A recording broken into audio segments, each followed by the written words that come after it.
Vamos tentar. Estamos aguardando agora inversamente o pastor Carlos de São Paulo entrar para a gente fazer a nosso bate-papo sobre o culto público. Estamos aguardando o pastor entrar.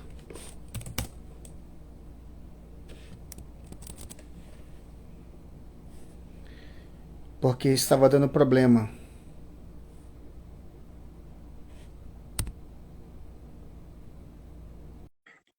Estamos tentando a conexão com o pastor Carlos para a gente fazer a nossa live sobre o culto público, discutir temas dessa temática. Pastor Carlos, tá me Aí, ouvindo? tô ouvindo bem, reverendo? Boa noite. Amém. Agora deu certo. Agora deu certo, né? Pronto. Perfeito, meu amigo. Não sei o que que Graça e houve de lá paz. para cá, né? É, Mas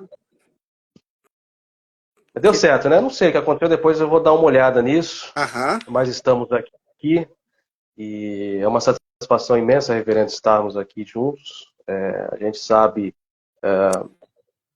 os compromissos que o reverendo tem e como é difícil, né, marcar um encontro desse, ainda mais tratando-se de um tema importante, né? E é uma alegria imensa e fico muito feliz de ter aceito o convite prontamente. E vamos aqui, né, na medida do possível, aprender, né, um pouco desse tema muito relevante acerca do culto público, né? E, reverendo, eu quero, antes da gente começar, de pedir para que o reverendo se apresente um pouco para a gente. É claro que as pessoas conhecem o reverendo, as suas formações, seu trabalho muito relevante na cidade de Imperatriz, né, no estado do Maranhão, e não só para esses que já conhecem, mas principalmente para aqueles que estarão tendo a oportunidade de conhecer a partir daqui. Gostaria que o reverendo falasse um pouco do seu trabalho, das suas formações, suas convicções, tanto cristãs como teológicas. A gente entende que são universos um tanto diferentes, né?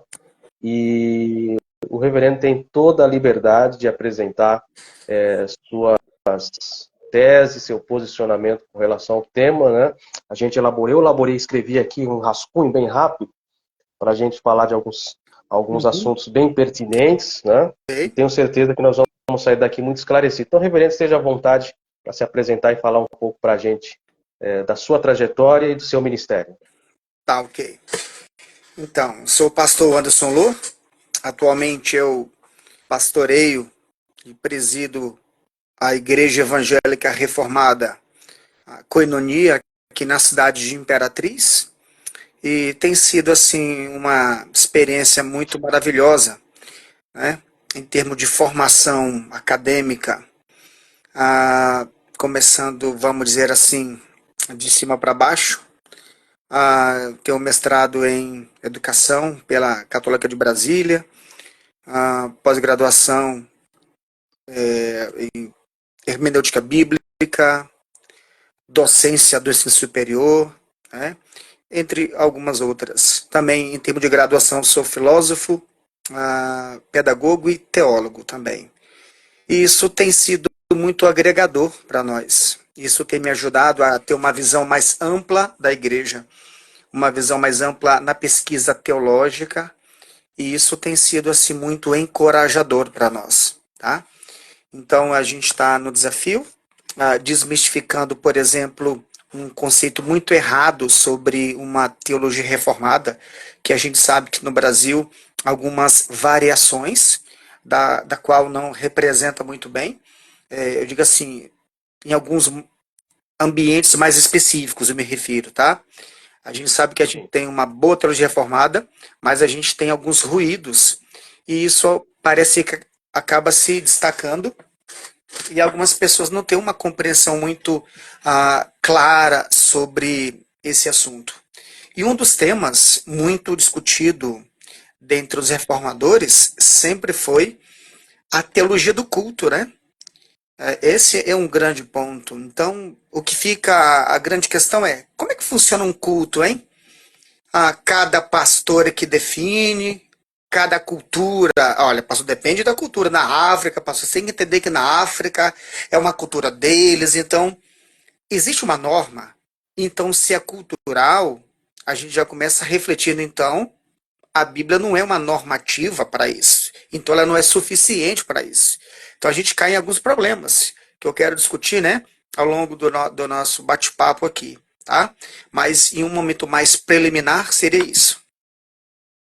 Reverendo, é interessante, você falou sobre a questão da cultura, e eu tenho a seguinte ideia de que se qualquer coisa, e inclusive eu até fiz um vídeo muito breve no canal no YouTube, se qualquer coisa meramente humana, ela sobrepõe aquilo que é considerado por nós divino, né, Uhum. é algo totalmente irrelevante e inconciliável, porque as questões humanas, elas não podem ser sobressalentes às questões de Deus, né? Nós temos que entender que não é daqui para lá, é de lá para cá, né? Bem, Nós recebemos a palavra e devemos seguir a palavra conforme ela foi determinada para nós, estabelecida para nós. Eu sempre costumo dizer que é claro que quando Paulo, apóstolo, disse isso, ele estava se referindo ao Antigo Testamento, mas nós não vemos em nenhuma liturgia, em nenhum livro, em nenhuma literatura, a frase que o define como algo totalmente inspirado e apto para o ensino. Eu não vi essa frase nos textos de Calvino, eu não vi essas frases no texto de Armínio, não vi em Tomás de Aquino, não vi nos reformadores, não vi nos teólogos atuais. Eu só vejo isso na Bíblia, na palavra de Deus. Ou seja, somente ela é inspirada e apta para o ensino. Claro que eu não quero dizer que nós devemos desconsiderar uma boa literatura, mas nós não podemos classificar, seja qual for a literatura, acima da palavra de Deus. perfeito. E começando, reverendo, tem uma frase, e aí o reverendo pode discorrer sobre isso, que é sobre a palavra, já que o reverendo trouxe esse introito sobre a palavra. Tem uma frase de Robert Godfrey que diz assim: se nós não estamos interessados na palavra, aí ele faz a pergunta: como nós podemos dizer que estamos interessados em Deus?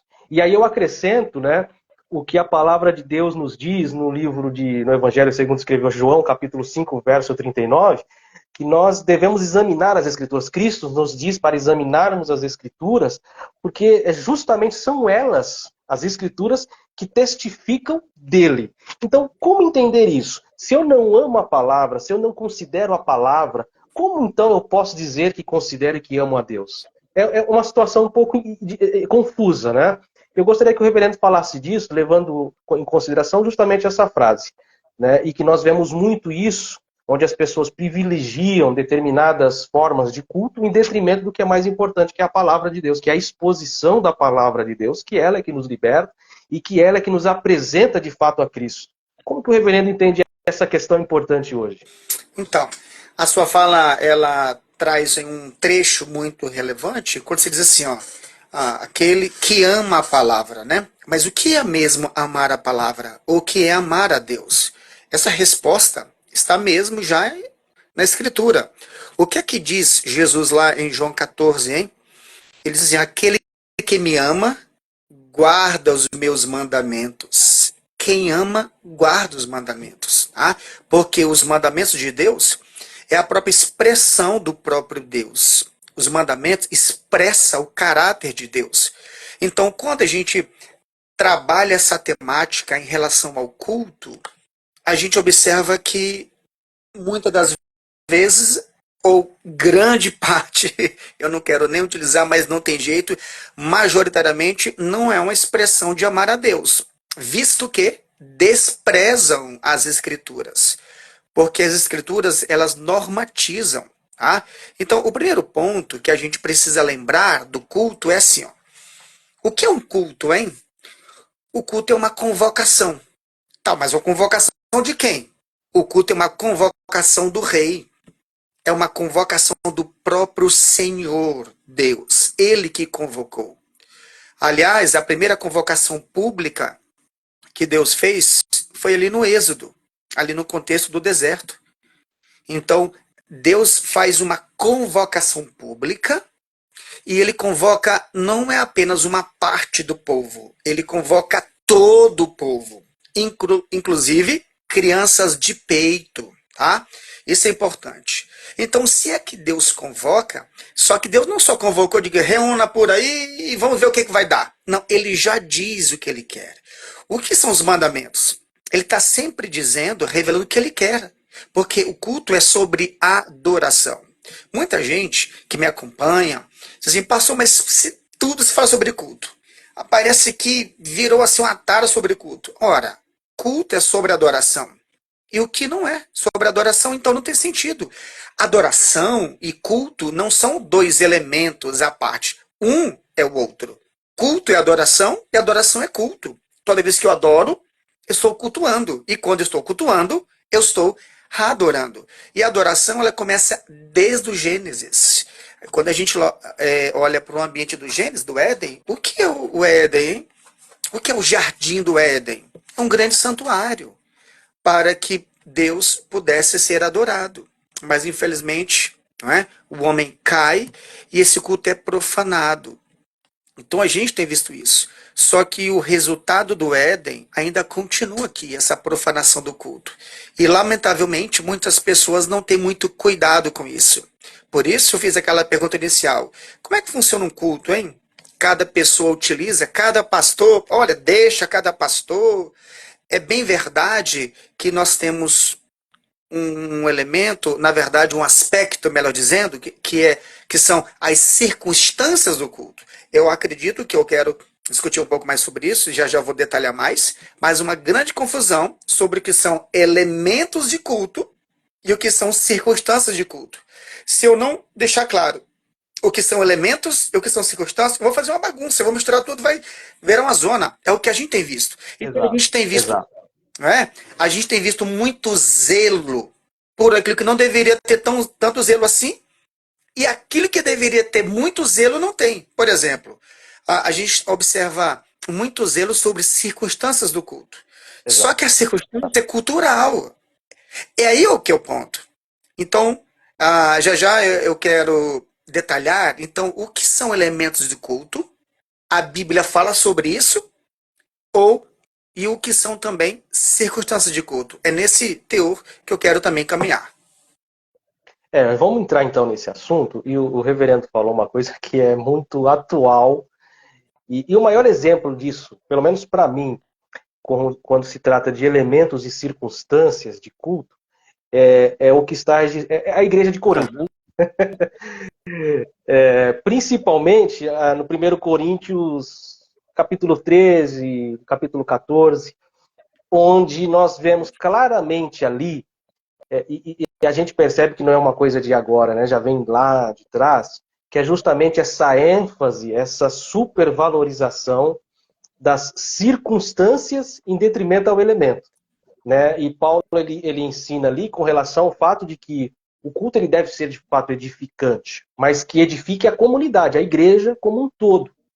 A partir do momento que eu dou ênfase a uma experiência pessoal, e no caso ali específico, o falar em línguas, né?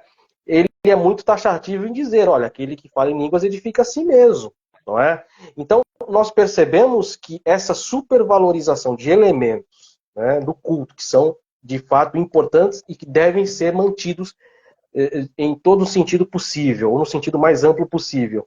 E nós vemos que esses elementos, eles ficam em segundo plano, e eu já vi, o reverendo com certeza também já viu, alguns pastores dizendo assim, olha, quem dirige o culto é o Espírito Santo. Mas será que é mesmo o Espírito Santo que dirige o culto? Se é o Espírito Santo, então ele é sábio, porque eu creio em Deus sábio, né?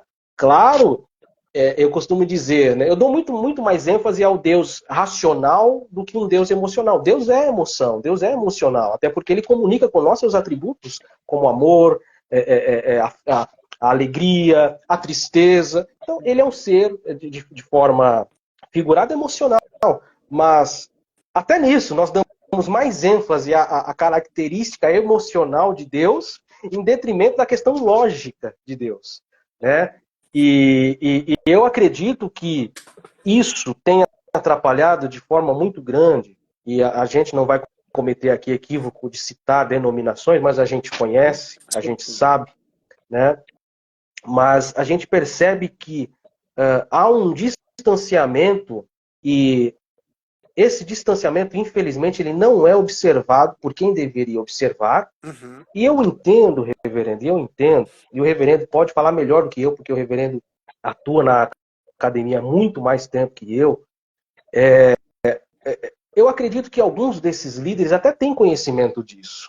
Não vou dizer todos, mas eles têm conhecimento acerca dessa questão importante. Mas, voltados a um contexto secular, eles preferem manter como está em função de ser bom, interpretando errado, né? E tem alguns que interpretam errado aquela passagem de Gamaliel, né? Aquela, se tá crescendo é porque Deus está... Mas o que Gamaliel está dizendo ali? Não tem nada a ver com esse tipo de crescimento que é entendido nas igrejas, não tem nada a ver. Mas usam, inclusive, de forma deturpada, textos isolados para credibilizarem sua postura, né?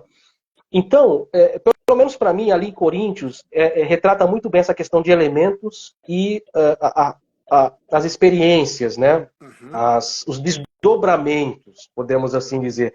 Então, o reverendo tem a liberdade de expor, da maneira que o reverendo achar interessante, como detectar essa questão. E no final eu tenho uma pergunta interessante. Então, primeiro, como detectar isso? Como detectar isso? Como lidar? Detectei, agora eu vou lidar com isso. E terceiro, que esse aqui é interessante, e o reverendo tem liberdade de responder, dizer, enfim, né? O que fazer? Né? Então, como verificar, como lidar e o que fazer ao ser verificado e eu ter a possibilidade de lidar com aquilo, o que eu faço? Eu permaneço num culto sincrético? Eu permaneço numa instituição voltada mais ao universalismo, ao secularismo, a uma teologia liberal? E aí eu entro, reverendo, para não ficar muito extenso, numa questão muito importante que virou moda. Sim. Que em alguns lugares nem se fala sobre isso. Por exemplo, um cristão, ele é penalizado se, por falta de entendimento, de conhecimento, de capacidade, ou mesmo de oportunidade em conhecer, ele pode ser julgado, condenado, podemos assim dizer, embora condenados já somos, né, pelo nosso próprio pecado e não por Deus, mas como entender aquela questão da sã doutrina? Se é fundamental, olha só, se é fundamental seguir de fato a sã doutrina, ou isso não é relevante na questão de uma conversão ou até mesmo implicâncias de salvação? Não sei se ficou bem claro para o reverendo essas questões aí. Não, deu para entender. Então, vamos lá. São vários, a sua pergunta envolve vários aspectos. Vamos tentar responder a partir de cada aspecto, tá? Quando a gente olha na igreja de Corinto, que é o caso que você citou e pediu como uma referência, o que Paulo está dando ali uma abordagem? Paulo está regulando sobre a ordem no culto. O culto não é sobre uma desordem. Por exemplo, a gente ouve pessoas dizendo o seguinte: olha, mas eu estou na casa do pai, eu tenho liberdade. E esse pai não tem ordem, não? Nessa casa não tem ordem? Cada filho faz do jeito que quer, pula no sofá, né? Risca tudo, suja tudo, grita quando quer. É assim uma anarquia? O culto não é algo anárquico, tá? Como algumas pessoas acham que é, sobretudo num contexto mais neopentecostal, com uma ideia de liberdade. Eles confundem muito essa ideia. Então, Paulo mostra claramente em Corinto sobre uma ordem no culto, uma organização. Inclusive até com os dons espirituais. É que muita gente acha que só pelo fato de uma pessoa receber um dom, e a graça de Deus é um dom, um presente de Deus, ela acha que pode tudo no culto, tá? Paulo vai regular até o uso das línguas, tá? Paulo diz, não proibir falar em línguas, a gente tem que aplicar o texto. Aliás, muita gente corre de Coríntios 14, tá? Eu já fiz perguntas para amigos, para pastores, e dificilmente eles têm lembrança de quando alguém ministrou num culto, por exemplo, a sua igreja, Coríntios 14. Então, Paulo diz que, por exemplo, sobre o uso dos dons, que muita gente estava utilizando dons para se achar, todos cheios de si, se sentiram mais crente do que outro, etc e tal. Então Paulo ele vai trabalhar esse ponto sobre que o culto precisa ter uma ordem. O culto tem um princípio. E esse princípio é a adoração ao rei. E nessa adoração ao rei, a gente precisa ver algo sempre mais comunitário. Então, o culto não é algo privado. E a gente tem uma confusão aqui, tá? Você falou um ponto agora, o que fazer? Primeiro, identificar se esse culto reflete a escritura ou não. Hoje, para nós, é assim. Eu tenho que avaliar se esse culto ele reflete a escritura. Se esse culto não reflete a escritura, tem um problema gravíssimo, tá? E não é porque é culto que Deus recebe. A gente vê Deus no Antigo Testamento, Deus irado, porque eu não quero essas suas solenidades, essas suas festividades. Tá? São sacrifícios que não expressam nenhum tipo de adoração. Então, grande parte que a gente vê por aí são sacrifícios de tolo. É uma adoração que ela não é verdadeira.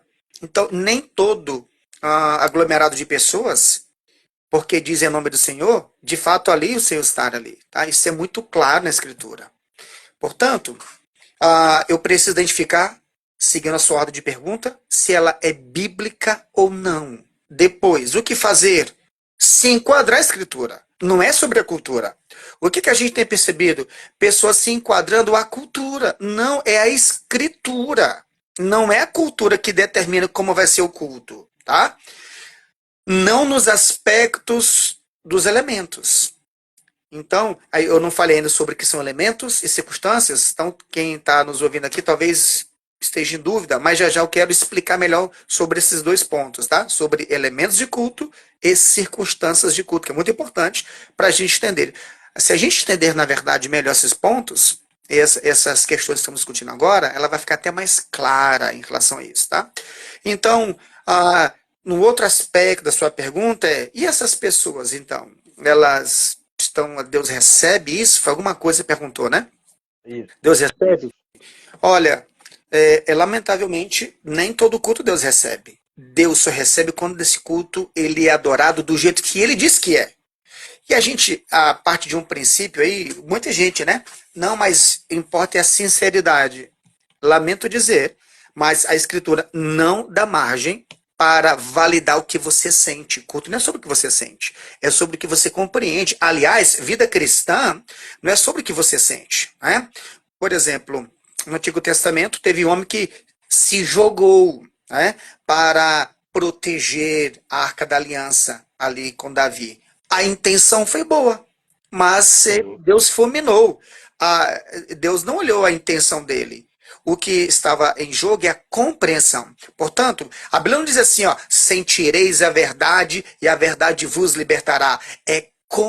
Conhecereis a verdade. É sobre o tanto que você conhece. Portanto, a adoração, ela não tem a ver exatamente com o que você sente. Claro que nós sentimos, é importante dentro de um aspecto de compreensão. Se eu compreendo bem, então eu sinto a parte de uma boa compreensão. Então não adianta você sentir algo, eu estou sentindo. Na verdade, isso é muito fruto do século XVII, do empirismo. Né? Exato. O empirismo ele valoriza muito a questão da experiência e Exato. Por isso a teologia liberal ela veio desse mundo da experiência. Por isso a gente escuta muito, olha, mas o que eu quero é sentir. Hoje eu vim só sentir, eu quero é sentir. Isso é um equívoco muito grande, tá? Isso é um problema que a gente precisa tratar. Então, de um modo mais resumido, na Igreja de Corinto, a ideia não é tratar do texto em si, cada ponto, né? Há muita riqueza ali, eu quero tratar de outros pontos, mas basicamente seria isso, identificar se essa prática é bíblica ou não. Paulo fez justamente isso, havia dons, aliás, não faltava dons, Paulo vai dizer, mas estavam utilizando de forma errada e foi reprovado, tá? E aí Paulo traz para a palavra, né, traz o princípio usando o amor, né, mas o que é amar? Amar é cumprir mandamento. Amar não é sobre sentimento, mais uma vez, é sobre mandamento. E aí Paulo estabelece ordem no culto. Por que Paulo estabelece ordem? Porque desde a criação, Deus fez o mundo com ordem.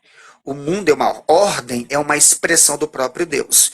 Eu quero parar por aqui, nesse aspecto, que eu quero discutir outros pontos também. Perfeito. Assim, eu digo o seguinte, reverendo.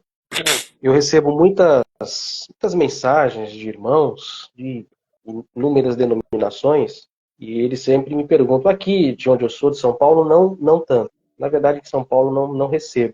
Mas em cidades mais distantes, com acesso um tanto mais limitado, e eu até compartilhei com o reverendo numa ocasião agora recente, que uma amiga, uma irmã cristã, piedosa, conhecedora da palavra, tendo dificuldade de encontrar na cidade dela, no estado do Pará, de encontrar na cidade dela uma igreja que reverbera esses aspectos, esses elementos do culto. E não tem, né? E infelizmente, se é que a gente pode usar esse termo, infelizmente ela permanece numa denominação que busca sempre a experiência em primeiro plano, negligenciando, né, os pontos fundamentais das Sagradas Letras, enfim, né? Então, eu sou muito taxativo, até porque o reverendo sabe disso. Eu já circulei em algumas igrejas desde a época de seminário. No seminário mesmo nós éramos, até porque o seminário que eu estudei, ele não era denominacional, era um seminário aberto. Então, e eu trago com isso comigo. Teologia a gente tem que ser macro, não micro, né? E a gente era, até para questão de atividade, de exercício mesmo, a gente era convidado a ir em denominações. E eu fui em várias denominações, um monte de denominação. E a gente percebe cada vez mais um distanciamento. Isso que o reverendo fala é muito importante, né, com relação à cultura, né? E eu digo, eu sou muito taxativo. Se eu conheço, se eu sei, eu recomendo na hora. Ó, tem uma igreja aqui em São Paulo, tem muitos, mas eu não recebo esse tipo de pergunta. Mas quando é fora, eu falo mesmo. Olha, tem uma igreja assim, assim, assim, que eu conheço, você pode ir lá, né? Então, por exemplo, Imperatriz, se alguém me pergunta hoje, puxa, eu procuro uma igreja idônea, uma igreja sadia, uma igreja adulta, podemos assim dizer. Eu tenho o endereço da igreja Koinonia, Reformada Koinonia, né, para mim. E então, qualquer pessoa de Imperatriz que eu conheça e que procura, de fato, né, essa libertação, essas amarras, né, da religião deturpada, dá até um livro, né? Religião Deturpada, né? Eu recomendo a igreja do nosso amigo reverendo Anderson Loh. Reverendo, o senhor falou sobre elementos do culto, né? Então vamos lá. Como que o senhor classifica esses elementos, né? Quais seriam e como o senhor classifica em termos de importância, se tem algum que está no nível acima do outro ou não, ou se são simultâneos ali. Quais seriam esses elementos? São esses. E quais os desdobramentos, consequências de cada um, que cada um desses elementos podem gerar no andamento do culto? É uma pergunta muito pertinente. Então vamos lá. Na verdade, não exatamente eu classifico, né? Assim, mas como eu identifico? A escritura, ela descreve, prescreve e ela normatiza toda essa parte sobre o culto. Por exemplo, por que que no culto a gente oferta?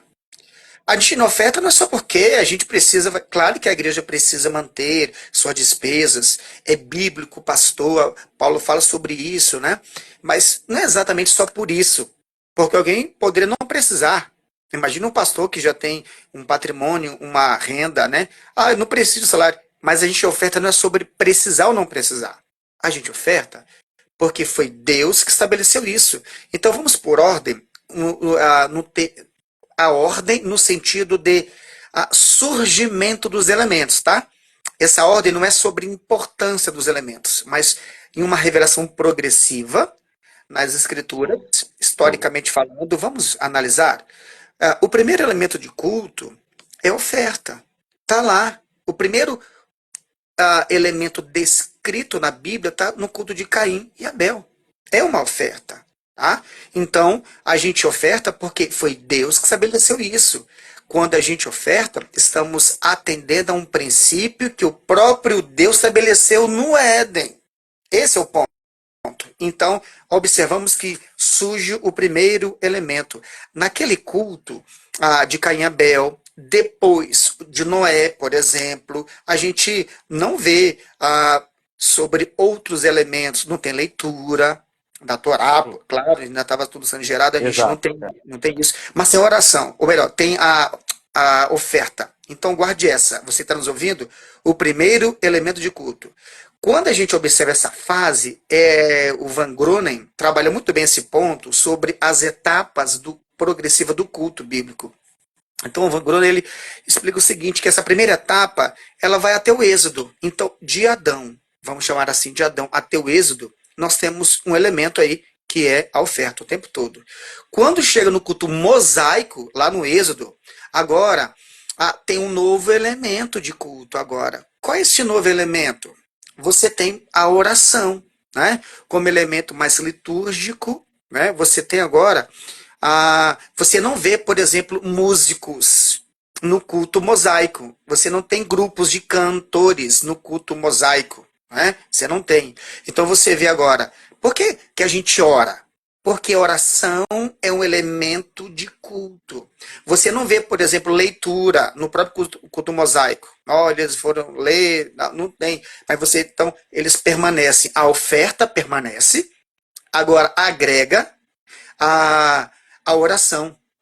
Quando a gente vai avançando de Moisés até Davi, agora no culto na era davídica, apresenta um terceiro elemento. Qual é esse elemento? A música. Então, por que que música faz parte do elemento de culto? Porque Deus, assim usando pessoas, assim como usou Moisés, assim como usou Davi, estabeleceu os elementos que tem que ter no culto, a música. Agora eu quero fazer aqui um parêntese maior, porque estou na era davídica aqui, né? Eu disse que lá em Adão você tem a oferta, né? Em Moisés você tem a oração, agora você tem aqui em Davi a música. Agora não é estranho que música combina com o que música? Música combina com dança, não é verdade? Agora, não é estranho que Davi dançou, Miriam já tinha dançado, mas em nenhuma desses momentos foi em ambiente de culto público. Agora, não é estranho que no momento que poderia ser inserido a dança, que era agora com Davi, logo quando colocou música, Davi não insere a música no culto. Tá? Então, uma pergunta talvez poderia surgir aí. A música é um elemento de culto? Não. E algumas pessoas estranham. Eu não estou dizendo que a dança em si é pecado. Não é isso que eu estou dizendo. Não é um elemento de culto. Tá? E na história, o melhor momento que fosse para inserir seria justamente com Davi. Mas Davi não insere esse elemento de culto. Ele dá. Aí, inclusive, muita gente. Mas Davi não dançou? Dançou onde, hein, irmãozinho? Dançou onde? Foi num culto. Tá? Foi num culto público. Esse é o ponto. Não. Então, Davi não inseriu música. Você não vê os levitas dançando, né? Os levitas, vamos lá fazer a coreografia, não tem. Eu não estou dizendo que a dança ela é errada, ela em alguns aspectos sem nenhum problema, tá? Eu estou me referindo do ponto de vista da escritura, da revelação. Você tem a oferta, você tem a oração, você tem agora aqui a música, aí depois tem um cativeiro. Mas quando se segue, permanece os três elementos, e qual elemento vai surgir? A leitura. Começa, sobretudo, ali na sinagoga, já no cativeiro babilônico, né? Não tem mais um templo na sinagoga. Eles começam agora, de uma forma paliativa, do templo na sinagoga. Você tem agora a leitura. A leitura. E, inclusive, essa leitura permanece quando eles voltam do cativeiro. Você observa, por exemplo, Esdras, né, lá em Neemias, quando ele vai ler o livro da lei. E ele não só lê, ele também explica. Tá? Então, vamos recapitular até agora. Você tem o primeiro elemento de culto, a oferta. Segundo, oração. Terceiro, a música. e depois temos a leitura e pregação. Então, eu não vou colocar separado a leitura e pregação, porque ele lia e explicava. Então, a leitura, ela segue uma ideia da pregação. Então, eu vou colocar juntos. Então, nós temos 4 elementos até agora. E fechou o cano do Antigo Testamento. Agora começa o cano do Novo Testamento. Qual é o outro elemento que surge? Né? Aí está embutido agora as ordenanças, os sacramentos, que no caso, a ceia e o batismo, que estão ali imbricadas nesse mesmo aspecto.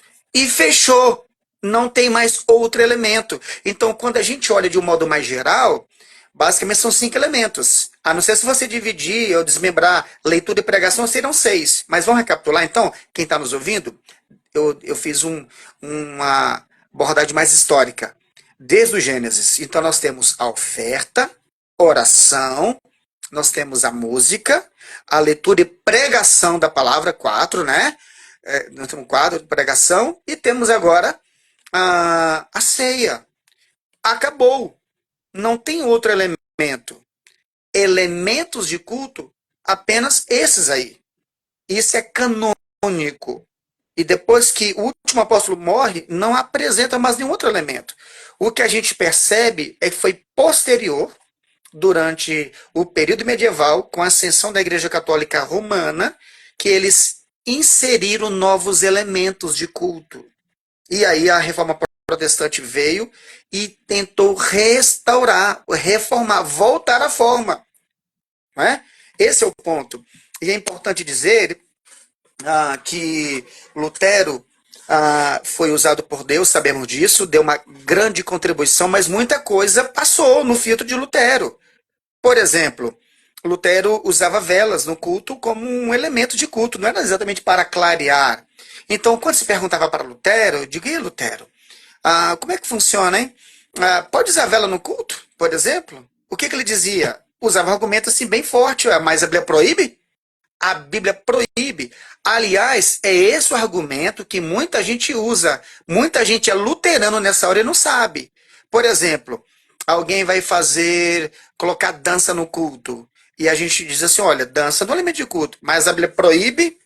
Cadê o texto proibindo? As pessoas usam o argumento da tese do silêncio, né? Exatamente. Se a Bíblia não diz, não significa que não aconteceu, né? É bem interessante isso. Né? Então, essa tese do silêncio ela é muito perigosa. Sabe por quê? Porque eu fico à mercê de quem está ali na autoridade. E aí, com esse mesmo argumento, é que muitas igrejas colocam, por exemplo, mesa de ping-pong, skate, no culto. Eu não estou dizendo que isso sozinho é errado, tá? No momento do culto. Aí coloca pranchas, etc. Aí você pergunta, você está andando de patins na hora do culto? Eu digo, mas a Bíblia proíbe? O que você vai dizer? Não. Então pode. Esse é o pensamento luterano. Foi só com João Calvino que ele mudou a chave. Eu digo, não, Lutero, está errado. Essa pergunta está errada. Não é? A pergunta não deve se fazer. E a Bíblia proíbe? A pergunta é, Deus mandou fazer isso no culto? Não. Deus mandou andar de patins? Não. Deus mandou comer pizza? Não. Deus mandou fazer comemorações no culto? Não. Deus mandou comemorar aniversário na hora do culto? Não. Então não. Outro tema interessante. Outro tema interessante. Você percebe que aí agora o pensamento de Calvino, ele diz assim, ó, vamos ficar agora com o que a Bíblia diz. Agora eu pergunto para quem está nos ouvindo, quem é mais seguro? O pensamento luterano ou calvinista nesse aspecto aqui? Calvino é muito mais bíblico. Vamos ficar com o que a Bíblia diz. Se a Bíblia diz que tem oferta? Tem, então vamos fazer. No culto, segundo a Bíblia, tem música? Tem, então vamos fazer. Tem dança? Não, então não vamos fazer. Então é simples. O critério não é cultura. Tá? O critério é escritura. E aí muita gente usa, pastor, mas é cultural. Mas o que dizer com o pessoal da África? Se adequa à Bíblia. Então, se a cultura que nos molda, então a Bíblia é insuficiente. Percebe que é um problema gravíssimo. Então, a Bíblia se torna insuficiente. Estamos colocando em xeque a suficiência das Escrituras. Não é sobre cultura. Eu já conversei com pastores, amigos meus, sobre esse tema muito. E quando eu converso, ele, pastor, você está certo, mas o que a gente faz? Já tem muito tempo que a gente faz assim, não é sobre tradição, aí você virou católico. porque você segue a Exato. tradição, tá?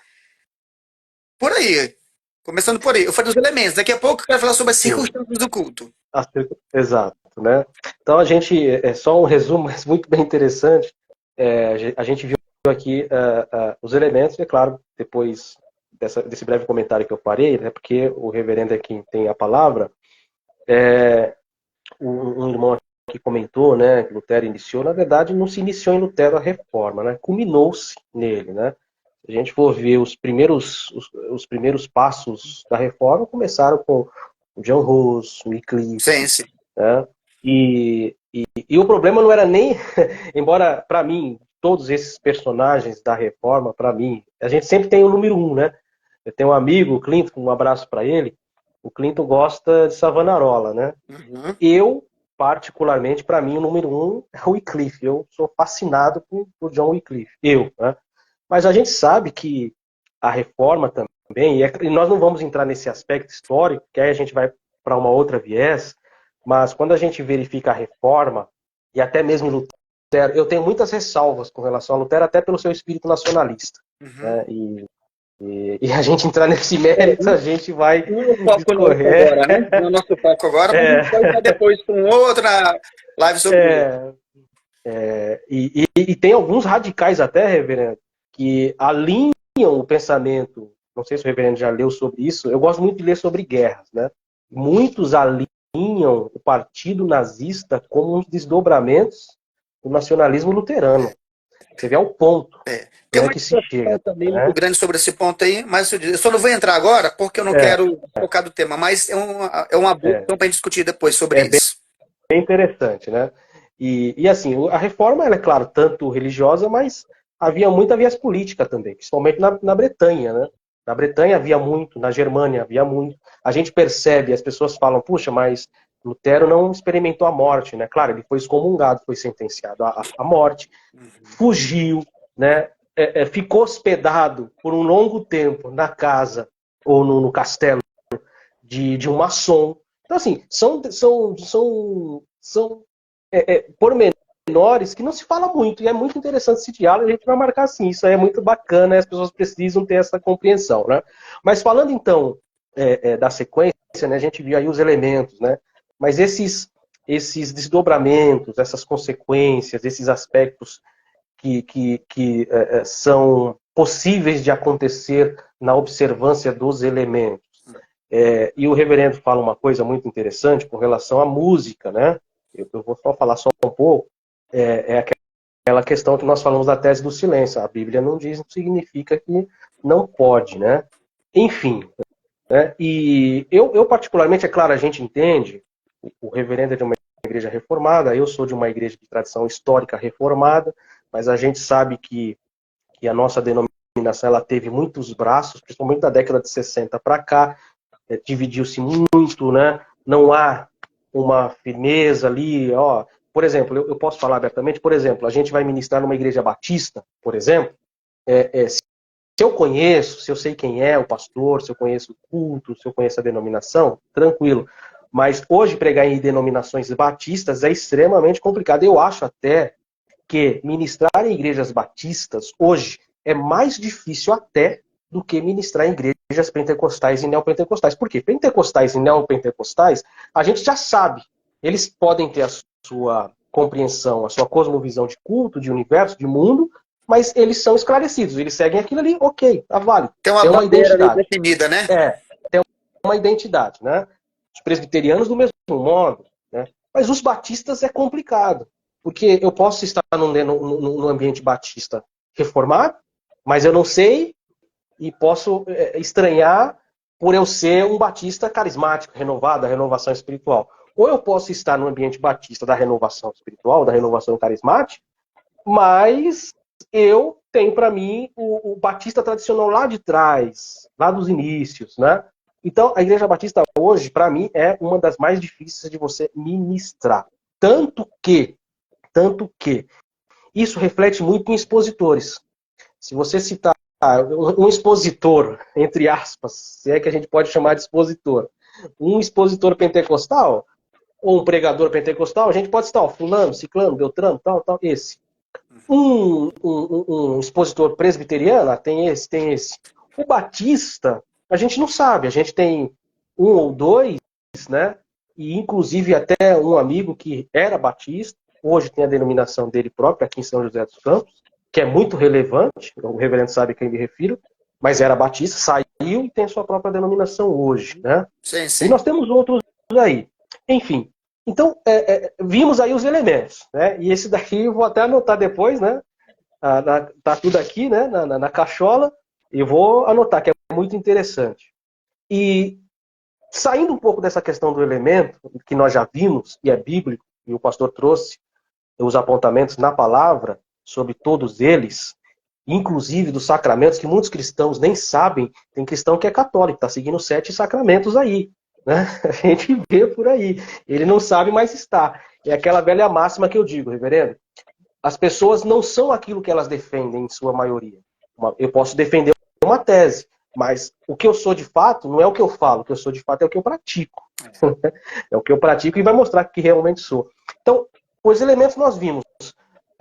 Quais as implicações, agora, já que a gente conhece os elementos, quais as implicações, os desdobramentos que podem surgir pós esses elementos? E os problemas, né? Como a música a gente viu aí, que ela pode ser muito relativizada, né? Com relação à dança, instrumentos. Ah, esse instrumento pode? Eu vou levar um cavaquinho para a igreja? Não, o cavaquinho não pode. Tá, mas a guitarra que Jimi Hendrix tocou, eu posso? Ah, a guitarra pode, né? Então, enfim. Ah, mas o teclado, o piano, que o Elton John toca lá para o mundo, eu posso também levar para a igreja? Poxa, olha, Elton John canta demais, eu ouço Elton John, não tem problema algum. Mas com relação a culto, como que o reverendo avalia essas discrepâncias com relação a esses desdobramentos pós-elementos? Tá. Então, isso já me ajuda a explicar as circunstâncias do culto. Então, quando eu pego uma guitarra, a guitarra não é sobre elementos de culto, é sobre circunstâncias de culto. Então, vamos pensar. Ah, cada elemento ela envolve algumas circunstâncias. Por exemplo, a música é um elemento. A música. Agora, o instrumento é circunstâncias. Por exemplo, a pregação é um elemento. O microfone é uma circunstância do culto, tá? A oferta é um elemento. O envelope ou uma caixa de oferta ou salva é uma circunstância do culto. Então, assim. O próprio Pix, um terminal de maquininha, em função da tecnologia, é uma circunstância. Exatamente, é uma circunstância. E isso é cultural. Sobre isso, a cultura define. Só que é importante também entender que as circunstâncias do culto, ela serve para, ou melhor, ela serve para o elemento. Ó, a circunstância serve para o elemento. Então vamos ampliar um pouco mais. A Bíblia, ela então deixou em aberto o horário do culto, por exemplo, ou a quantidade de culto. A quantidade de culto é cultural. Qual é o horário do culto, então? Tem que ser pela manhã mesmo? Pode ser à noite, pode ser à tarde? E se for pela manhã, tem que começar a que horas? Isso é circunstâncias de culto, tá? Então, eu preciso pensar nisso. É nesse ponto que eu disse, tem gente que é muito mais zeloso pelas circunstâncias. Não, pastor, não pode mudar o horário do culto, não. Esse horário do culto aqui, esse horário do culto já tem aqui 30 anos. Aí ele não quer abrir mão das circunstâncias do culto. Mas o elemento de culto que deveria primar, ele, não zela. Quer ver um exemplo? Você tem culto sincrético. Eu tenho uma publicação minha antiga, eu não era nem pastor na época, já tem alguns anos. Ela foi até, rodou muito em rede social, que eu disse assim, olha, os nossos cultos é muito por aí, que eu digo, nossos cultos é, de um modo geral, né? Uma sinédoque. É bem sincrético. E o que é, assim, o que é o sincretismo? É uma panela velha. O culto virou uma panela velha que todo mundo bota alguma coisa dentro ali, coisa boa, coisa ruim, e vai colocando. Exemplo, pastor, eu comprei um carro e estou com a chave do carro. Ora por mim, ora pela chave do carro, ora no culto. Pastor, Ungir a chave, ungir a casa, enfim. pastor, eu estou aniversariando. Minha filha, vamos fazer na hora do culto. Pastor, é dia da criança, então bora fazer a programação na hora do culto. Então o culto virou uma panela, vê que cabe tudo. E a gente perde o discernimento do que é um culto. Isso é muito perigoso, tá? Então a gente precisa separar o que são circunstâncias de culto. Exemplo, a gente deve sentar em quem? Pedra no chão? né? A areia, como na praia, ou em cadeira de plástico? Isso é circunstância, isso é cultural. Esse é o ponto. Nesse sentido, cada igreja, em termos de circunstâncias, segue a cultura. E muita gente confunde esse ponto, mas os elementos são inegociáveis. Nós não negociamos os elementos de culto. Então, rapidinho, a guitarra, quando você Sim. perguntou aí, a guitarra, se é um piano, isso são circunstâncias. Na verdade, qualquer instrumento musical, ela está apenas em uma forma mais moderna de um instrumento antigo, da cítara, por exemplo, né? De qualquer outro instrumento do tambor, que é bem a bateria, é apenas uma variação de instrumentos antigos, registrado no Antigo Testamento. Então, o problema não são esses elementos. Isso são circunstâncias de culto. E eu conheço até uma turma, entendo bem o raciocínio, pessoas piedosas, reformadas, que eles entendem que não deve nem ter instrumentos. Mas eles estão confundindo agora aí circunstâncias do culto, né? É como dizer que não pode colocar um instrumento para música, é a mesma coisa que dizer que não posso colocar microfone. O microfone não é um elemento de culto, é uma circunstância de culto. Então, circunstância cultural. Aqui pode ser de um jeito, na África de outro jeito, assim, o horário é diferente. Né? Por exemplo, por que muito tempo não havia culto à noite no passado? Porque era perigoso. Na época nem todo mundo tinha carro. Mesmo em países como os Estados Unidos, em séculos atrás, o culto era matutino. Por quê? Porque era muito perigoso à noite. Então se fazia o culto. Principalmente na parte sul dos Estados Unidos, né, dos confederados, naquela época era muito complicado, a igreja dividida, brancos e negros, era bem complicado.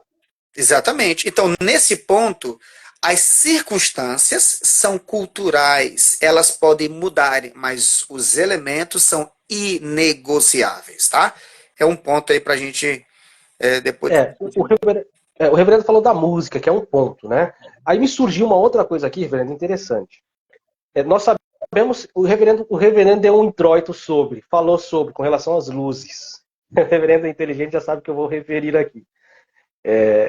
E é muito complicado isso, né? Não pode E nós sabemos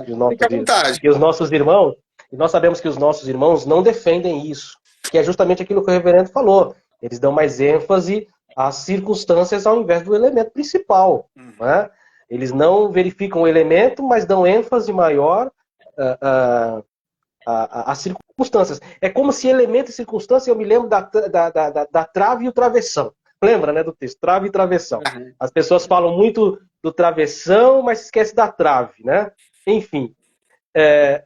Luzes, a gente sabe que no período antigo era necessário candelabro ou outros instrumentos, enfim. Né? Menorá da tradição judaica, enfim. Né? E a sinagoga tinha que ser iluminada. Né? É claro que até nisso é interessante. O pastor falou uma coisa interessante. Aqui, por exemplo, aqui 6, 7 horas da noite está escuro.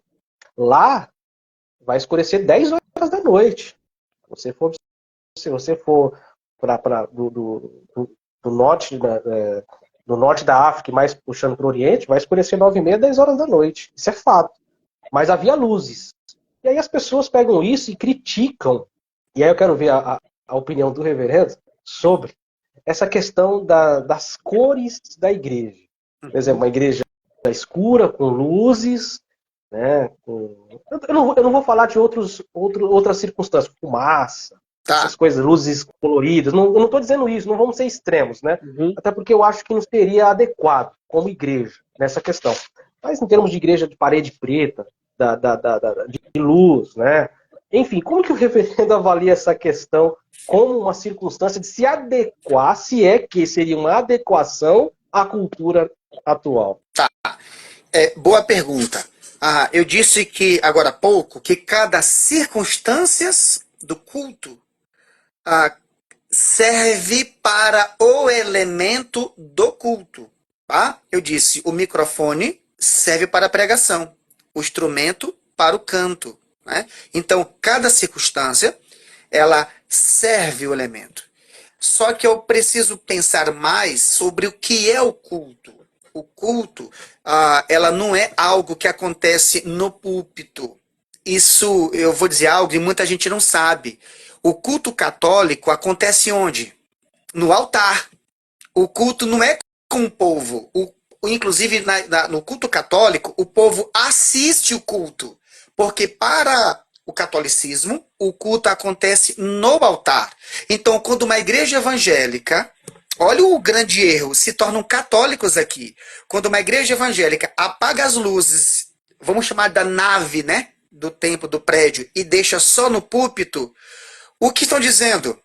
Vocês ficam para aí. Porque o culto é aqui, virou católico, eles não sabem disso. Então, quando eles apagam as luzes, eles estão isolando o povo do púlpito, porque o show é no púlpito. Aí tem a banda muito bem estruturada, e tem um pastor que prega, e tem um jogo de luz na cara dele, e ele fecha, isola uns com os outros. Isso fere o princípio do culto, porque o culto é coletivo, o culto é da igreja, todos devem se ver.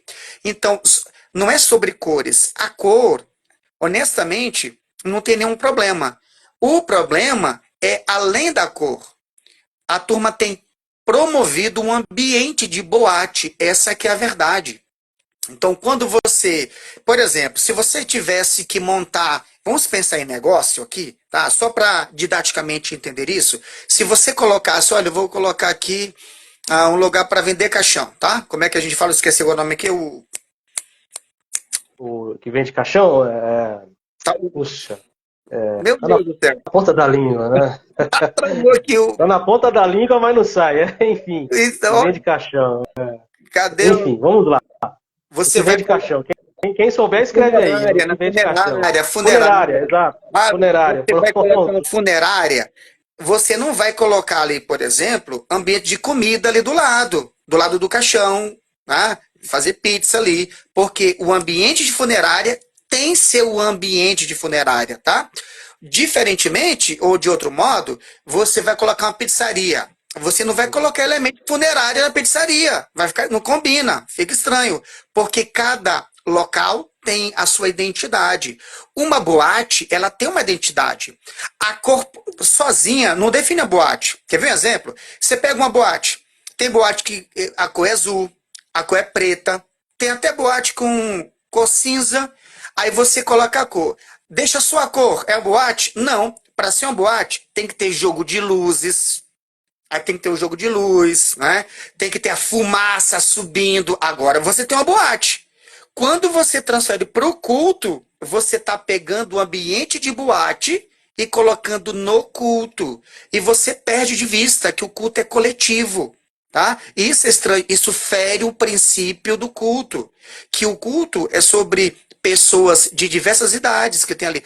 Todos devem se ver. É a comunhão da igreja, é o corpo. Olha só, o culto não acontece, não é no púlpito, como eu disse. Então você vai a algumas igrejas, apaga-se as luzes, joga um jogo de luz muito forte no púlpito e começa um show. Isso é um show. É simples. Eu estava no discipulado aqui na nossa congregação, tá? E aí eu fui mostrar teve essa pergunta, né? A gente fala muito sobre isso no nosso catecismo. E aí eu disse assim: entra no Google, coloca assim, boate, aleatoriamente, vai, coloca boate. Aí ela colocou, a pessoa colocou lá, né, boate. Olha as imagens. Agora eu peguei fotos de igrejas diversas, no Brasil afora, no mundo, no Brasil, em cidades diversas, Rio de Janeiro, São Paulo, Imperatriz, Goiânia, fui colocando. Eu coloquei lado a lado. É o mesmo ambiente ou não? Você percebe que as igrejas estão trazendo o ambiente. Por quê? Porque, infelizmente, o culto tem virado uma balada gospel. A experiência da boate agora é a experiência do culto. E por que estão fazendo isso, meu amado? Porque não querem perder gente. É um vale tudo para aglomerar pessoas. Infelizmente, Deus não recebe isso, tá? Isso é triste, lamentavelmente. A gente está observando igrejas que até certo tempo era bem ortodoxa, era bem bíblica, e agora estão se vendendo a isso, tá? Então você percebe que até quando as circunstâncias elas são desproporcionais, por exemplo, você imagina uma guitarra. Eu disse que a guitarra, ou um piano, um órgão. Um órgão não tem nenhum problema. Mas se o culto gira em torno só da música pela música, perdeu o sentido, tá? Não é sobre a música pela música. Então, o culto é coletivo. Eu acredito que muita gente confunde o que é o culto privado e o culto público. Estamos se referindo ao culto público. O culto público tem ordem. Deus já disse. O tempo todo, Deus tem dito como ele quer o culto. Lembra no Êxodo, sacerdote, eu quero com essa roupa. Quem foi que disse isso? Deus. Deus é que convoca e ele mesmo está dizendo o que deve ter, o que deve não ter. Tá? Esse é um aspecto que as igrejas têm perdido demais. Então, como muitos jovens se atraem com balada gospel, muitas igrejas estão fazendo isso. E aí cai agora no pragmatismo teológico. Olha, eu quero saber o resultado. Não importa os meios, está dando certo. O resultado foi muito bom. E a escritura, ó, zero. Então isso é muito perigoso, é lamentável. A gente precisa lembrar que o culto envolve toda a igreja. É a união do cabeça, que é Cristo, com o corpo. Exato. Eu não posso desmembrar o corpo, né? Isso é Exato. muito perigoso. A gente falou de alguns pontos, reverendo. Agora, um ponto também, dois que eu cito, o reverendo pode falar na ordem que desejar. Né? A questão da ceia, como um sacramento, né? Não vou nem falar a questão do batismo, embora se a gente for... É que é muito amplo o assunto, né? Tem igrejas que adotam o batismo por aspersão, imersão, outras não validam o batismo que você realizou numa outra denominação, enfim. A gente poderia falar também. Mas a ceia é uma questão interessante, e uma outra questão interessante é a questão da oferta. A ceia, a gente observa nas escrituras um modelo, um exemplo de ceia, pouco entendido por algumas denominações. Por exemplo, a questão da santidade da ceia, ou autenticidade da mesma, ou se aquilo ali pós-oração se transforma no corpo, ou se representa o corpo, se é uma vez por mês, uma vez por ano, 10 vezes no mês, enfim. Não há uma baliza para algumas denominações com relação à celebração de ceia e o entendimento do que representa aquilo. Então o reverendo pode falar isso, né, desse elemento e os resultados, né, que compõem. E uma outra questão, oferta. E isso é muito interessante. A gente não... É um tema muito delicado e o problema, eu entendo, reverendo, que as pessoas elas não são mais, talvez, tão ofertantes como talvez no início lá da igreja. A gente vê o exemplo que todos contribuíam, todos cooperavam para o mesmo propósito, vendiam propriedades e davam. Né? Mas eu acredito que o problema não está naquele que oferta, de certo modo. Por quê? Porque houve um doutrinamento e a gente sabe qual que é em número de pessoas, qual é a maior denominação evangélica do Brasil. A gente sabe qual é em termos de quantidade. A gente sabe qual é. E um mau ensinamento, e não somente isso, um mau exemplo da apropriação, porque existe, e eu não sou financiado por instituição, então eu posso falar que existe uma apropriação indébita de algumas questões relacionadas à oferta, e isso é descaradamente mostrado na conduta que determinadas lideranças cristãs mostram para os seus membros. E sempre existem mais pedidos de oferta, aí é oferta para isso, oferta para aquilo, oferta para o evento tal. Eu penso assim, né? Oferta para missão, culto de missões. Tem a oferta, mas depois vamos ter a oferta destinada a missões. E eu abro um endosso aqui, eu dei aula uma vez, uma palestra sobre missão, e parece que algumas denominações, reverendo, e graças a Deus na instituição a qual eu sirvo a Deus, não há isso, mas a gente sabe que algumas denominações são assim. Parece que quando se trata de missão, o único versículo que essas instituições têm é o que Paulo falou, né? Sei passar necessidade. Então, pera lá. Ele prepara o missionário para ser um expositor da palavra de Deus, ou ele prepara um missionário para passar necessidade? O missionário é para passar necessidade, ou o missionário é para ter um conhecimento bíblico capaz, né? Um conhecimento bíblico capaz de credenciá-lo como um apto missionário, como um desbravador da fé, como Paulo, né? Claro, é uma questão de elemento, talvez não de circunstância, talvez do culto, podemos assim dizer, da pessoa ter uma certa necessidade. A gente sabe que há.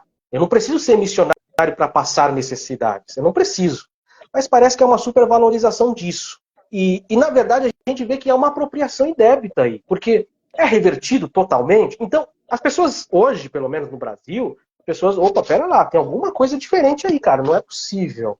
Não é possível. Quanto custa um missionário? X, tá. Vamos ver os demonstrativos. Os demonstrativos dá para sustentar XY. Cara, esses XY, tem algum que passa necessidade? Tem que vender o almoço para ter a janta, ou vender a janta para ter o almoço? Ao invés de pensar no sermão que vai preparar para o culto à noite, ele está pensando em como conseguir o alimento para os filhos? Espera lá. Tá muito estranho isso. Tem alguma coisa errada. Então eu acho que as pessoas elas estão observando alguns detalhes nesse sentido, e não por conta delas, mas por conta dos exemplos que estão aí, e infelizmente as pessoas vão pelo exemplo da maioria, né? As pessoas acabam se restringindo a ofertar. Porque Entendi. aí você vê oferta para isso, oferta para aquilo lá. Então, assim, questão da oferta, essas dissidências, e a questão da ceia. Mas eu acredito que a questão da oferta é muito interessante o reverendo trazer uma palavra para nós de Deus, né? Tá. Para ajudar essas pessoas que se prenderam em função disso. Então vamos lá. Sobre a oferta, que de fato é algo muito importante falar. A gente tem percebido assim dois grandes extremos, né? Igrejas que super ricas, né? Superfaturadas, vamos usar essa expressão, e igrejas com extrema necessidade. Agora, por que isso? Tem vários fatores. Igrejas que são antibíblicas, que pessoas doam mais dinheiro porque há uma ideia de barganha. Porque a própria pregação daquela igreja promete que quanto mais ele der, ele vai mais receber, ele vai receber mais bens e tudo mais, e pessoas vão fazendo isso. Agora, num aspecto bíblico, como é que a gente trata isso? A, a oferta é algo bíblico, né? A contribuição. E tem uma diferença que eu não vou entrar no mérito agora, porque o tema não é esse, ainda que envolva, que é sobre o dízimo. Tem dízimo ainda para hoje ou não? Então, eu tenho uma abordagem bíblica sobre isso que ameniza muitas das tensões, se tem, se não tem. Que há uma diferença entre preceito e princípio. Tá? O preceito acabou, mas o princípio não. Mas dito isso, a oferta ela deva ser de forma generosa. Paulo diz lá em Gálatas que aquele que o instrui, Gálatas capítulo 6, quando ele vai encerrar o livro, basicamente, ele vai dizer assim, ó, aquele que o instrui, você deve ofertar com aquilo, com tudo que você ganha, tá? Sobretudo aquele que instrui a palavra, mas é a palavra, tá lá claramente a palavra. Então, você fala assim, mas é culto de missões. Isso já é um erro, porque a gente criou culto de. Não existe culto de, só culto a. Culto a Deus e acabou. Alguém pergunta, pastor, que dia é o culto de missões? Ué, a nossa missão é pregar o evangelho. Todo culto é culto de Todo missão. culto. E aí, culto da família? Ué, quem se reúne aqui? O culto é reunião das famílias, e não todo culto é com as famílias, né? Então, nós fragmentamos o culto e aí fragmentamos a oferta também. Esse é um problema. Então, o que deve fazer? Tem dois cenários. Se naquela igreja o povo generosamente contribui, que tem um saldo naquela igreja, tem um sustento do pastor, muito claro com isso, tem um conselho que administra, o pastor tem um salário, é digno, a Bíblia fala sobre isso, né? Que deva manter bem esse pastor, ok. Só que tem um valor sobrando aqui. Esse valor vai ser investido na igreja. Não tem sentido o que a gente olha em muitas igrejas que tem, exemplo, você imagina uma igreja que rende 100 mil reais. Tira o salário do pastor e qualquer coisa que faz pedir uma oferta com o povo. Não tem sentido isso, tá? Igreja que rende 50, 60. Agora, uma coisa é uma igreja que dá mal o sustento básico de um pastor. Você tem igreja que rende 5, 4, 3 mil reais de renda. Como é que faz? Dá o mínimo para o pastor, né? E depois disso, não tem irmãos, vamos fazer uma coleta, uma contribuição para comprar um ventilador, um ar-condicionado. Aí sim se faz para isso. Até aquela igreja ter uma margem de um valor que pode. Independência financeira, né? Exatamente. Então a gente precisa olhar essa equidade. Essa igreja tem saldo, por exemplo, então não tem sentido fazer campanha para isso, pedir para isso, vamos fazer oferta para isso, oferta para. Não tem menor sentido, tá? Então acredito, se a igreja ela for generosa, bíblica, e observar que esse pastor é bíblico, tem transparência, por exemplo, na nossa igreja. A gente fazia anual, mas a gente faz uma reunião com toda a igreja e expõe todo o caixa, né? O que entrou, tá aqui, olha, a movimentação foi esse, mês por mês. Agora A prestação de conta, né? Isso. Agora a gente faz nós fazemos mensalmente, em nossa igreja nós fazemos mensalmente. isso. A gente faz semestral. No semestre, fecha o semestre, a gente mostra a movimentação de todos os meses, tá? E aí coloca a contadora que estiver na frente faz a apresentação para a igreja entender, olha, o mês tal entrou isso, olha o que que deu. Foi feito, ó, pastor, ficou isso aqui, e assim vai. Então, essa transparência, ela é muito benéfica para isso. A igreja vai, inclusive, ajudar nesse aspecto. Agora, você entra um montante muito alto de dinheiro e tá só pedindo dinheiro, não tem sentido, é estranho isso, tá? Esse é o problema que causa essa dispersão. Aí por isso que muita gente fica, não, tá explorando, tá? E é verdade que tem muita picaretagem, muitos pastores que não são pastores, são pseudos pastores que enganam, e quem tá levando a sério, ó. E aí, ó, só para encerrar esse bloco, é interessante que alguém, quando vai no contador e o contador rouba ele, dá um golpe nele, faz coisa errada com ele, nunca mais vou no contador. Ele não diz isso, ele vai procurar um outro, né? Quando alguém vai no dentista ali que dá um problema com ele, o cara enrolou ele até no preço, cobrou quando devia, fez o procedimento errado, ninguém nunca mais vai no dentista, ele nunca mais vai naquele. Só que igreja, assim, nunca mais vou na igreja. A igreja é isso. Não, aquela igreja você foi. Você precisa conhecer outra igreja.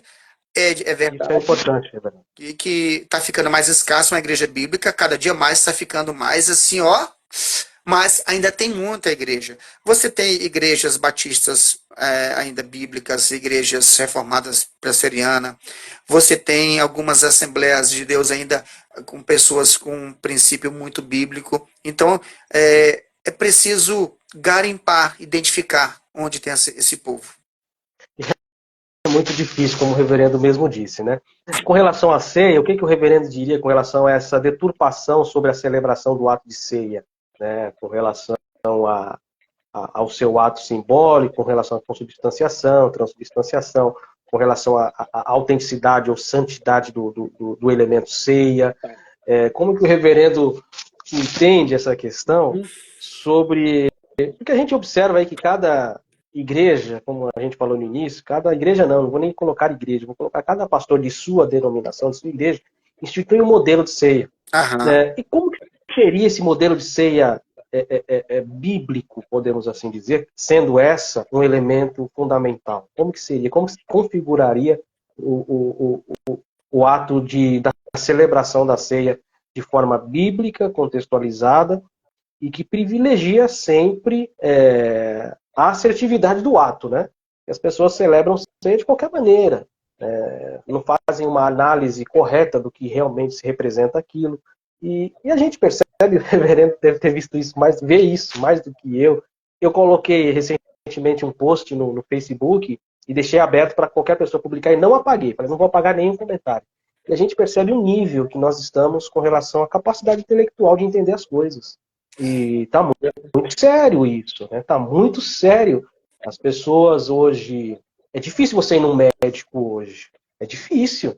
Porque hoje não se vê... Hoje não se vê um médico... Tem médicos? Tem. É muito caro esse médico? É muito caro esse médico, mas tem. Mas, cara, hoje o médico, você não vê que a sua atuação, o seu engajamento para a medicina é algo de dentro, natural. Poxa, eu quero ser para exercer a medicina. Não, a gente observa que culturalmente a gente está tão decaído, eu não sei se é no mundo inteiro, mas eu acho que não. Eu acho, pelo menos nos países que eu já visitei, acho que igual o Brasil não tem. As pessoas, elas não fazem pelo ato. Tá. Mas pelo que o que eu vou receber pelo aquele ato? O que eu vou receber por aquilo? Né? Então, se eu vou receber muito por aquilo, tanto faz se eu vou saber, se eu não vou saber, se eu vou... Eu já tive advogado que eu sabia mais de direito do que ele.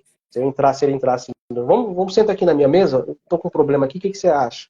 Cara, o que ele falou eu sabia já e sabia ainda mais. Falei, tem alguma coisa errada aí, né? Tem alguma coisa errada com essa formação. E a formação cristã tem disso, reverendo. E graças a Deus tem essa igreja. Não visitei a igreja do reverendo, estive em Imperatriz Decente, não fui em função de tempo, fiquei 2 dias. Mas espero, vai ter um evento, depois no finalzinho, daqui a pouco a gente está terminando o reverendo, vai falar do evento. Se tudo correr bem, né? Não é nem questão financeira de ir, mas é questão de tempo mesmo. E desejaria muito de estar, vamos ver, né? Vai ser agora em algumas semanas. Mas como é que o reverendo avalia essa questão de ceia? O entendimento, o que as pessoas entendem de ceia? Entendi.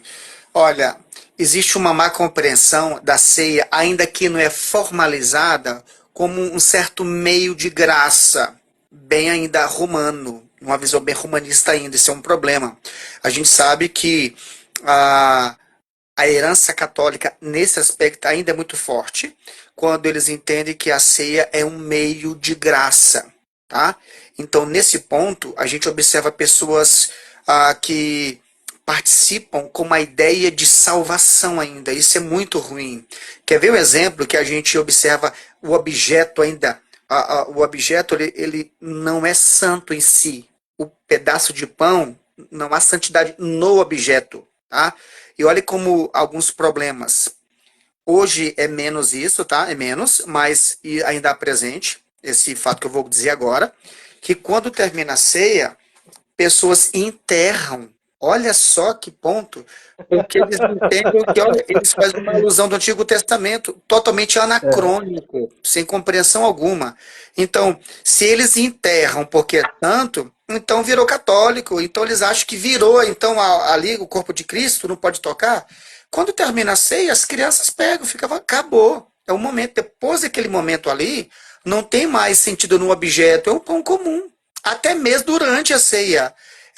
Ela não vira uma outra coisa. Agora, o significado para nós é muito importante e deve ter muita reverência.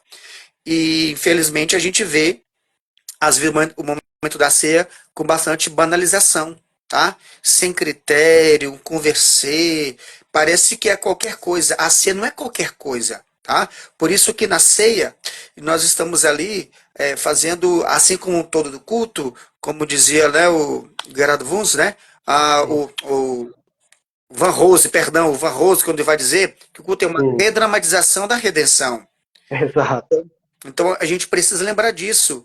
Ali é o que Cristo ele ordenou que fizéssemos. O quê? Lembrasse. Sempre lembrasse da sua morte. Porque a morte de Cristo é o início da nossa vitória. Tá? Foi a morte dele que nos deu vida. Então é preciso lembrar muito bem disso. Com muita reverência, com muito zelo, mas sem misticismo. E o grande problema é que há muito misticismo em alguns ambientes quando a ceia ela é colocada. Então, a ceia não é também um momento a mais. Opa, agora começou a ceia, a atmosfera mudou, tem um negócio... Né? Aí terminou a ceia, voltou a atmosfera. Não, o zelo é realmente importante ter, com certeza. Mas há um elemento muito sincrético ainda por detrás da ceia. Na prática, exatamente. Reverendo, nós falamos aqui, agora vão dar 10 horas, né? Já tem 1h30 de live, eu acho, né? E ainda bem que o Instagram não derrubou, porque eu já fiz live que deu 59 minutos e eles derrubaram. Enfim, eu não sei. Acontece isso, parece que é como se tivesse um limite ali. Mas não aconteceu ainda bem, né? Aqui, né? Para não cair de repente. E eu gostei muito, reverendo, da live, e eu aprendi bastante aqui. É claro que alguém que não me conhece ou não conhece o reverendo, as pessoas podem falar assim, claro, é uma conversa entre 2 reformados, então a concordância. Não, tem coisas que eu posso falar, o reverendo vai interpretar de uma outra maneira, tem coisas que o reverendo vai falar, puxa, eu acho que é por aqui, né? Isso é normal. E eu parei muito de debates, por conta disso. Porque o debate, as pessoas entendem o debate como uma forma de mostrar para o seu oponente, se é que podemos citar assim, que a tese dele é mais certa e você é obrigado a aceitar. Mas não é isso. Quando eu vou fazer um debate, ou seja, qual for a questão, eu nunca olho quem vai falar comigo. E nunca respondo o que ele quer ouvir de mim. Eu estou ali para falar daquilo que eu entendo.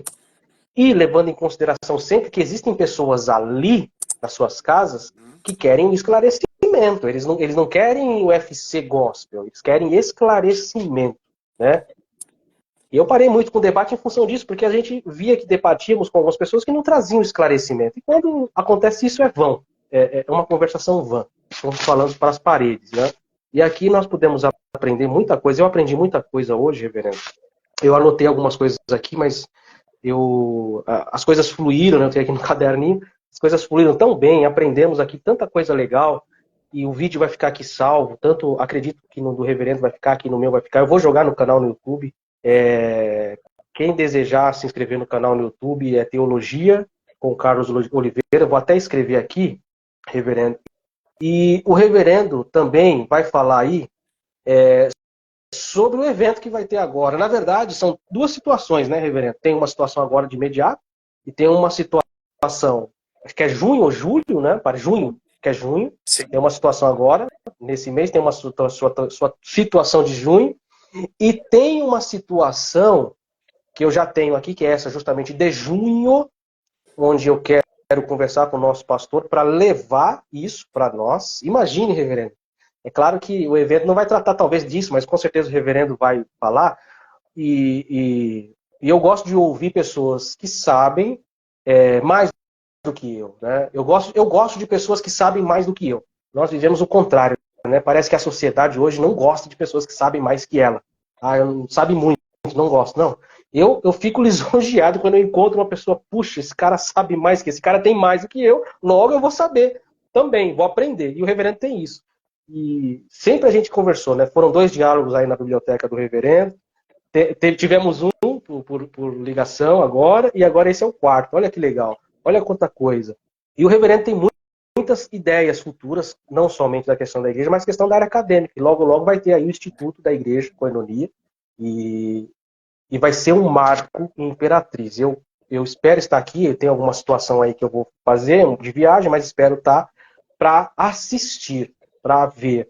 E claro, se eu tiver condição agora, eu vou estar também agora. E eu gostaria que o reverendo falasse desse evento aí que vai ter agora sem ser esse, no outro fim de semana, acho que 16, 17, 18, acho que 18, 19, 17, 18, 19. Né? O reverendo seja à vontade para falar sobre. Tá bom. Então, final de semana que vem, no próximo, que é dia 17, 18 e 19 de maio, já tá agora, que é daqui a... final de semana que vem no outro. Vai acontecer a nossa segunda conferência, Vida Cristã. Começou no ano passado com o pastor Heber Campos Júnior, e no ano passado o tema foi Aprendendo a Ser Igreja. Foi algo extraordinário. E Deus nos agraciou neste ano que vai vir 2 ministrantes, 2 pessoas piedosas, dedicadas academicamente, que é o pastor Renato Vargens, e o reverendo Felipe Fontes. São 2 homens usados por Deus, estarão conosco nesses dias aqui em Imperatriz, na nossa igreja, a Igreja Evangélica Reformada Koinonia. São vagas limitadas por causa do espaço, temos algumas vagas, se alguém estiver nos assistindo, corra, que tem, abrir aqui umas, tem, acho que, até coloquei 16, coisa assim? Hã? São 16, né? Coisa de 16, tá por aí, né? Eu vi na última vez 17, 18, Exatamente. bem pouco mesmo. Então, vai ser 3 dias de muita edificação, e o tema é sobre isso, o culto e adoração ao Rei. Só de forma muito mais detalhada, vamos pegar cada elemento, olha só que riqueza, cada elemento de culto será trabalhado minuciosamente, contextualmente, biblicamente, exegeticamente, sistematicamente. Isso é muito importante para nós, é uma extrema necessidade. É aberta a todos os públicos. Claro que a gente incentiva pastores, né, líderes, está à frente disso, mas qualquer irmão, irmã que deseje participar, faça a sua inscrição. É só entrar no meu Instagram, tá no Story, tem o link de inscrição, a inscrição é online, tá? ter na bio aqui do meu Instagram, quem está nos ouvindo está aqui, é só olhar na bio e olhando meu também no Story, que hoje eu já fiz uma publicação com o link de inscrição, é só clicar no link de inscrição e já faz rapidinho, só que tem poucas vagas. Esse é o evento que vai ter agora, em maio. Gente de várias igrejas, pastores, denominações diferentes, juntos aqui para aprender esse tema sobre o culto e a adoração ao rei. Dito isso, na última semana de junho, vai acontecer a nossa segunda também, oficina de pregação Charles Shimon Trouxe, né? É um órgão internacional, que tem um dos coordenadores, pastor Mark Dever, sobre a pregação expositiva. Então, assim, é algo extraordinário, que vai estar conosco. Deixa eu só pegar aqui só um minutinho aqui, o nome, que é bem enroladinho o nome dele, tá? Tem um que é um nome difícil mesmo. É, Agora não me foge o nome dele. exatamente, né? Quando eu vou clicar ele aqui, eu, às vezes eu fico apanhando para acertar. Que é o Ben Ottolin, exatamente. Vai vir dos Estados Unidos, tá? Uns instrutores, o Ben Ottolin, e vai vir também o Marcelo Maia, do Rio de Janeiro. Serão 2 instrutores que estarão trabalhando conosco aqui. São poucas cidades no Brasil que tem esse projeto. É um projeto internacional e nós fomos agraciados com isso mais uma vez. Estaremos estudando o livro de Êxodo. Então, a data vai ser dia 25, 26 e 27 de junho. É a última semana de junho. Também tem no meu Instagram, tem o link, inscrição. Essa aqui que é disputado, são vagas bem limitadas. Tem algumas vagas ainda também. Qualquer pessoa pode participar, no caso do público masculino, tá? Só ajustando. A conferência, homens e mulheres. Só que o curso de pregação expositiva é voltado apenas para homens, pastores, aqueles que querem se aprofundar na pregação expositiva.